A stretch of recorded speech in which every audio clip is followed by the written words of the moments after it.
दोस्तों, उत्तर प्रदेश पुलिस में तैनात एक दरोगा और सिपाही एक जगह बैठकर ड्यूटी दे रहे थे। इसी बीच में दरोगा जी के पास एक फोन आता है। जिस व्यक्ति ने फोन किया, सामने वाला व्यक्ति बोलता है कि मैं all India pregnant job baby birth service से बात कर रहा हूं। क्या मेरी बात सुमित पवार जी से हो रही है? सुमित पवार जी वाकई सचमुच सुमित पवार जी थे, लेकिन सामने वाले व्यक्ति को यह नहीं मालूम था कि जिससे बातचीत चल रही है वह दरअसल उत्तर प्रदेश पुलिस का दरोगा है। वो कहते हैं कि जी हां, मैं सुमित पवार ही बात कर रहा हूं, बताइए मैं आपकी क्या मदद कर सकता हूं। कहते हैं कि देखो, हमारी एक कंपनी है और कंपनी एक ऐसी जॉब ऑफर कर रही है। यदि आपने उस जॉब को स्वीकार कर लिया, यदि आपने कंपनी के उस सारे नियमों का पालन करते हुए वह काम कर दिया, तो हम आपको 15 लाख रुपए देंगे। बस एक महिला को प्रेग्नेंट करना है। जैसे यह बात चल रही थी, दरोगा जी ने अपने उस फोन को हैंड स्पीकर पर ले लिया और इस बात को बराबर में बैठे हुए जो सिपाही थे, कांस्टेबल है, वह भी सुन रहा था। दोनों चटकारे लेने लगते हैं और चटकारे लेते हैं उससे बातचीत करना शुरू कर देते हैं। पूछा जाता है कि आखिरकार हमें करना क्या होगा। तो सबसे पहली प्रक्रिया होती है, जो पहला स्टेप होता है, वह स्टेप होता है कि 799 रुपये का रजिस्ट्रेशन कराना होगा। उसके बाद अलग अलग महिलाओं के बहुत सारे फोटोग्राफ्स आएंगे। उन फोटोग्राफ में से किसी एक फोटोग्राफ का चयन करना होगा जितना था। तो सिपाही ने कहा कि सर, 799 रुपये में आता क्या है, एक बार इसका रजिस्ट्रेशन करा के तो देखिए। जैसे ही दरोगा जी ने रजिस्ट्रेशन कराया, वैसे ही बस 20-25 महिलाओं के फोटोग्राफ आने शुरू हुए और उनमें से किसी एक फोटोग्राफ को चुनना था, चयन करना था। दरोगा जी ने पूछा कि भाई, मैं रहता तो बहुत दूर हूं, तुम कहां पर मुझे भेजोगे? तो उधर से कहते हैं कि आप जिस इलाके में हैं, जिस सर्किल में आप रहते हैं, उसी सर्किल की महिला का चयन किया जाएगा और ये फोटोग्राफ उन्हीं सर्किल की महिलाओं के होंगे। बस दरोगा जी ने 799 रुपए तो दिए, लेकिन उससे आगे नहीं बढ़े, क्योंकि आगे बढ़ते तो शायद ज्यादा की ठगी हो सकती थी। आज की कहानी जो मैं आपको सुनाने जा रहा हूं, संभवतः यह भारत के इतिहास में ठगी करने की पहली ऐसी घटना है कि महिलाओं को प्रेग्नेंट करने के नाम पर लोगों को जॉब ऑफर की जा रही थी और भारत देश भर के कम से कम 11,000 लोगों ने इसमें रजिस्ट्रेशन किया। और जब पुलिस ने इस घटनाक्रम का खुलासा किया, तो लोगों को यकीन नहीं हो रहा था कि ठगी करने वाले बिल्कुल अनपढ़, जिन्हें बिल्कुल पढ़ना नहीं आता था, वह पढ़े लिखे लोगों का इस तरह से बेवकूफ बना रहे थे। नमस्कार दोस्तों, आज की जो सच्ची घटना मैं आपको सुनाने जा रहा हूं, यह सच्ची घटना है। बिहार प्रदेश का एक जिला है नवादा और इसी का एक थाना लगता है मुफस्सिल। दरअसल मुफस्सिल थाना क्षेत्र का गांव है गुरमा। यहां का रहने वाला एक लड़का, जिसकी उम्र लगभग 25 साल के आसपास रही होगी। दोस्तों, अब से लगभग 7 साल पहले मुन्ना उर्फ दीपक अपने गांव से अपनी मां से, अपने बाबा से यह कह के निकला था कि बाबा, मैं बंबई में नौकरी करने के लिए जा रहा हूं। वो लड़का वहां से मां बाप का आशीर्वाद लेकर बंबई की तरफ जाता है। बंबई से भटकता भटकता सीधा राजस्थान के मेवाड़ पहुंचता है। मेवाड़ में कुछ ऐसे लोगों के संपर्क में आता है कि वहां से बहुत कुछ सीख जाता है और सीखने के बाद अब से लगभग 2 साल पहले, यानी कि साल 2021 में वो वापस लौट कर आता है। वापस लौट कर आने के बाद उसके पास कुछ पैसे थे और जैसे ही अपने गांव पहुंचता है, गांव से लगभग 2 किलोमीटर दूर उसका अपना खुद का एक खेत होता है। खेत को वो तालाब का रूप देता है।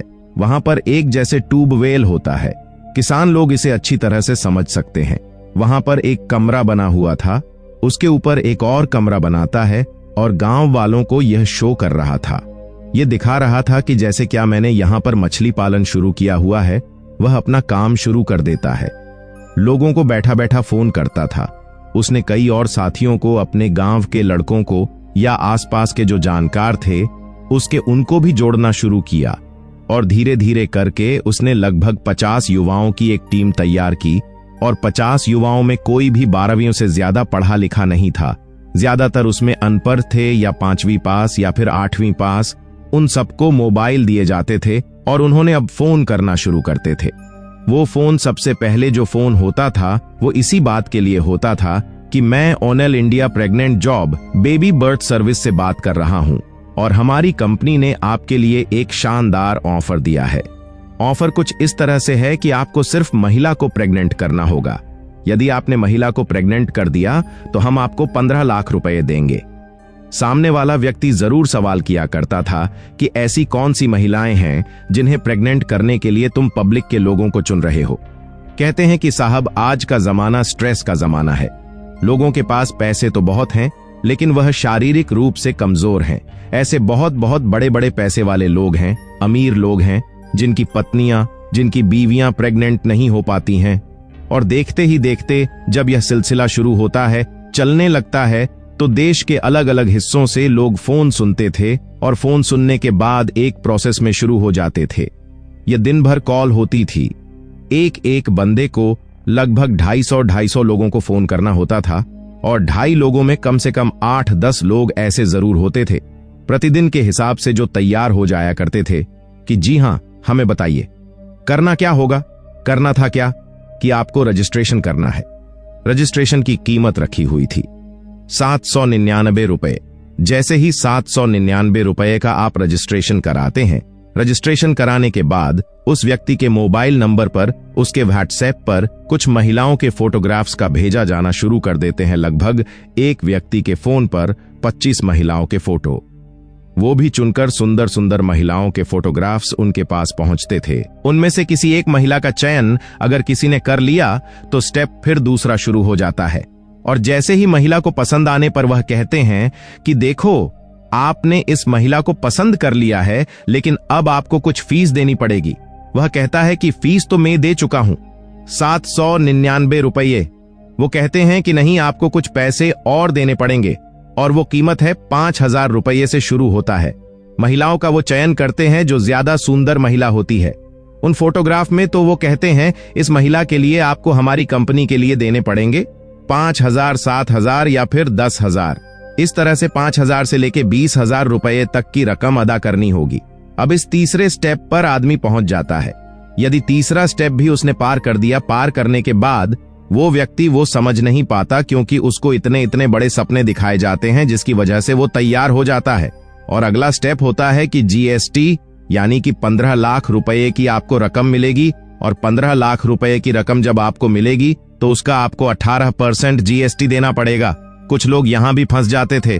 अब जब आगे प्रोसेस बढ़ता है, आगे प्रोसेस बढ़ने के बाद फिर उस व्यक्ति से, वो व्यक्ति जो तैयार हो जाता है, तो उसको एक टेस्ट के लिए बोला जाता है कि आपको अपने सीमन का टेस्ट कराना होगा।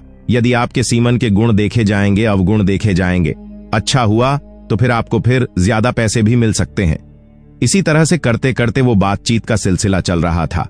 और 2021 से ये कहानी शुरू होकर जब 2023-30 नवंबर तक कहानी पहुंचती है, तो लगभग 11,000 लोगों को देश भर के, यानी कि चाहे वो दिल्ली हो, यूपी हो, बंबई हो, पश्चिम बंगाल हो, झारखंड हो, बिहार हो, ऐसे ना जाने कितने प्रदेश के कितने युवाओं को, कितने लोगों को इस हिसाब से ठगी का शिकार बनाते चले जाते हैं। और जब यह लगातार ऐसे ही चलता चला जाता है, लेकिन हैरान करने वाली सबसे बड़ी बात यह होती है कि किसी भी व्यक्ति ने जब पैसे डालते थे, तो इस नवादा जिले का जो बिहार प्रदेश का लगता है, उस बिहार प्रदेश के किसी भी व्यक्ति के नाम वो पैसे नहीं पहुंचते थे, बल्कि अन्य प्रदेशों के अन्य लोगों के खातों में पैसे पहुंचते रहते थे। अब पुलिस के पास एक बिहार का ही एक लड़का पहुंचता है कि साहब ऐसे ऐसे मेरे साथ ठगी हुई है। और जब ठगी की बात पता चलती है तो पुलिस इस मामले की जांच पड़ताल शुरू करती है। जांच पड़ताल के बाद पता चलता है कि जिस नंबर पर पैसे भेजे गए हैं वो उत्तर प्रदेश का नंबर होता है, उत्तर प्रदेश का खाता होता है। पुलिस ने वहां से भी तलाश करना शुरू किया। पुलिस ने उसे जब पकड़ा तो उसके बाद फिर पता चलता है कि बिहार प्रदेश का जिला नवादा है। नवादा के ही एक गांव लगता है। गुरमा वहां के रहने वाले व्यक्ति हैं। जब वहां पुलिस ने छापामारी की तो तालाब के किनारे एक 2 मंजिला मकान बना हुआ था। उस 2 मंजिल मकान में कम से कम कई लड़के काम कर रहे थे। इस तरह से कॉलिंग कर रहे थे पुलिस ने। उनमें से 9 लड़कों को आखिरकार कड़ी मेहनत के बाद गिरफ्तार कर लिया। गिरफ्तार करने वालों में लक्ष्मण, कविंद्र, अजय कुमार, अनिल कुमार, प्रभात, लक्ष्मण कुमार, गोपाल दास, इस तरह से 8 लड़के होते हैं जो पुलिस को मिलते हैं। लेकिन पुलिस ने 25 आरोपियों के विरुद्ध मुकदमा दर्ज किया। और इनका जो सरगना होता है, मुन्ना उर्फ दीपक होता है, वो लड़का जो गांव से कमाने के लिए बंबई गया था। अभी पुलिस ने जो उसे गिरफ्तार करने की कोशिश की, लेकिन वो पुलिस के हाथ नहीं लगा। लेकिन उसके माध्यम से जो पता चलता है तो वो लड़का भी ज्यादा पढ़ा लिखा नहीं था। आज की तारीख में उसकी उम्र लगभग 32 साल के आसपास है। उस कम पढ़े लिखे लड़के ने जो देश भर के अलग अलग, चाहे वो होटल में रहने वाले लोग हों या फिर विदेशी सैलानी हो या फिर इस तरह से जहां जहां से भी डाटा मिल सकता था, सही डाटा नाम सहित उस व्यक्ति का कहीं से भी वो प्राप्त करते थे डाटा और उन पर वो कॉल किया करते थे। इस हिसाब से पता चलता है कि जो मुन्ना उर्फ दीपक होता है, उसने 2 साल में लगभग 2 करोड़ रुपए की इसी तरह से लोगों से ठगी कर ली। और जब लोगों को यह पता चलता है कि महिलाओं को प्रेग्नेंट करने के नाम पर इस तरह से ठगी हो रही है, तो वाकई बड़ा आश्चर्य होता है, अचरज होता है। जब व्यक्ति से फोन पर बातचीत किया करते थे, पुलिस ने कुछ ऐसे लोगों से संपर्क साधने की कोशिश की कि आखिरकार तुमसे क्या बातचीत चलती थी। वो कहते थे कि आप जिस जिले के, जिस जनपद के, जिस इलाके के रहने वाले हैं, वहीं के आसपास की महिला को आपको दिया जाएगा। साथ ही आपके रहने का, आपके खाने का इंतजाम भी किया जाएगा। आपको ऐसी चीज भी दी जाएंगी खाने की जिससे कि आपके शरीर में ताकत आए, जिससे कि आप हंसपुष्ट हो, ताकि हंसपुष्ट बच्चा भी पैदा कर सके। यदि आप इस मामले में सक्सेस नहीं होते हैं, तब भी आपको 5 लाख रुपए की रकम दी जाएगी। और इसी तरह से लगातार चलता चला जाता है। पुलिस इस मामले की गहनता से जांच कर रही है।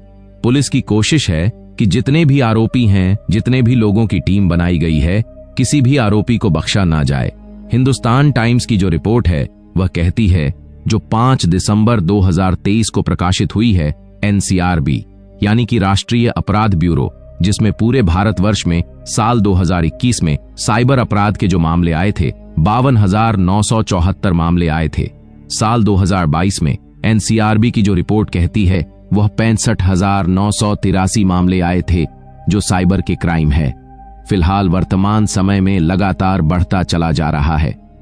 तरीके अलग अलग हैं, कभी किसी को सुंदर महिलाओं के नाम से, तो कभी किसी को प्रेग्नेंट करने के नाम से, तो कभी किसी की लॉटरी के नाम से, तो कभी किसी को अच्छे ऑफर देने के नाम से। इसी तरह से साइबर अपराध जब लगातार बढ़ता चला जा रहा है, एक व्यक्ति ने आरटीआई के तहत एक सूचना मांगी कि आखिरकार वो भी गृह मंत्रालय से, भारत सरकार गृह मंत्रालय से। तो भारत सरकार गृह मंत्रालय ने कहा कि साल जनवरी 2022 से मार्च 2023 तक जो शिकायतें आती हैं अपराध के मामले में, जो खासकर साइबर अपराध होता है, 2,16,739 ऐसी शिकायतें आई जिनमें सिर्फ साइबर अपराध की ही शिकायतें थीं, जिसमें लोगों को इसी तरह से किसी न किसी मामले में ठगा जा रहा था, बेवकूफ बनाया जा रहा था। साइबर फ्रॉड के मामले में अगर हम पूरे भारत की बात करें तो तेलंगाना प्रदेश नंबर 1 पर है, कर्नाटक दूसरे नंबर पर है और महाराष्ट्र तीसरे नंबर का प्रदेश बन चुका है। यह साल 2022 के आंकड़े हैं दोस्तों। इस पूरे घटनाक्रम को सुनाने का उद्देश्य किसी को परेशान करना नहीं है, किसी का दिल दुखाना नहीं है, बल्कि आपको जागरूक करना है, आपको सचेत करना है, आपको बताना है कि आपके पास कभी भी इसी तरह की कोई कॉल आती है, कोई फोन आता है और वो आपको लालच देकर आपको बताता है कि आपको ऐसा करना होगा और आपको इसके बदले में ज्यादा पैसे मिलेंगे, तो समझ लेना कि आपके साथ ठगी होने वाली है। या फिर कोई बीमारी के बहाना, कोई एक्सीडेंट का बहाना करके आपका ही परिचित अगर ये बोल रहा है कि मुझे पैसे दे दो, ये ऑनलाइन ट्रांसफर कर दो, तो ऑनलाइन ट्रांसफर करने से पहले आपको सोचना चाहिए और कोशिश यह करनी चाहिए कि जिस व्यक्ति ने, आपके जानकार ने पैसे मांगे हैं, उसे तुरंत किसी और नंबर से या फिर किसी भी तरकीब से उससे संपर्क साधने की कोशिश करें। यदि वह सही व्यक्ति है तो पैसे देने में कोई बुराई नहीं है, यदि वह गलत व्यक्ति है तो बिल्कुल भी ऑनलाइन ट्रांसफर ना किए जाए। आप सब लोग अपना ख्याल रखें, सुरक्षित रहें। जय हिंद, जय भारत।